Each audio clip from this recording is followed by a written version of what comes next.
सभे मगहिया भाई बहन के भूलेटन काका के राम राम आथिन मगहिया खबर में सुनथिन देश दुनिया के खबर। महामहिम राष्ट्रपति द्रौपदी मुर्मू 77वां स्वतंत्रता दिवस के पूर्व संध्या पर आज 7 बजे राष्ट्र के कर्तव्य संबोधित। श्रीनगर में निकालल गए तिरंगा रैली। बीजेपी आज मना रहल है विभाजन विभीषिका दिवस।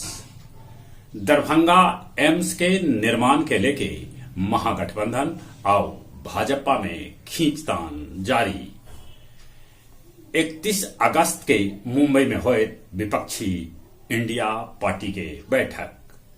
बिहार के जाति आधारित गणना पर आज सुप्रीम कोर्ट करत सुनवाई।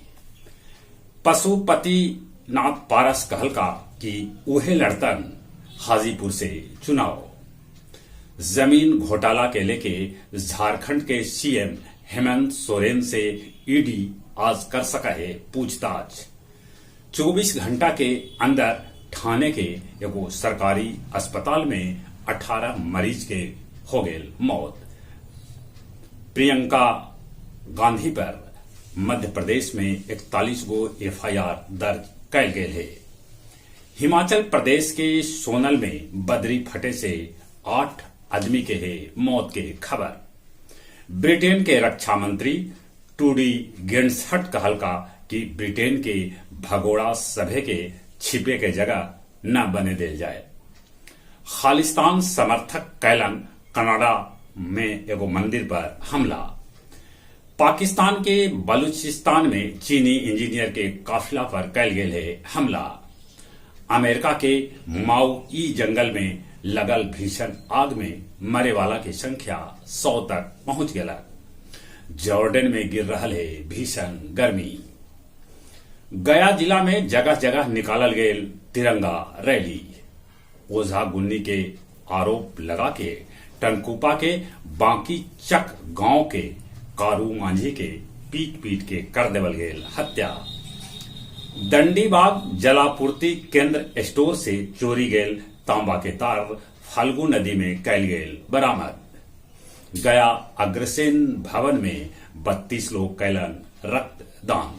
और अब कुछ खेल के समाचार।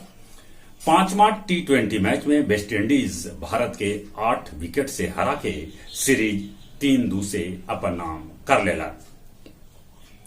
7 बछर बाद भारत वेस्ट इंडीज से सीरीज हारल।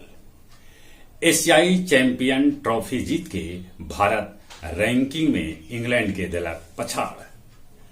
अल नासर पहिल बेर अरब क्लब खिताब जीतल। डुरंड कप में गोकुलम केरला ब्लास्टर के 4-3 से हरा दिलक। फीफा महिला विश्व कप में जापान के हिनाता मियाजावा गोल्डन बुट के दौड़ में सबला चढ़ रहा है अगाड़ी। चलित एक बार फिर से अपने सभे के भूलेटन काका के राम राम।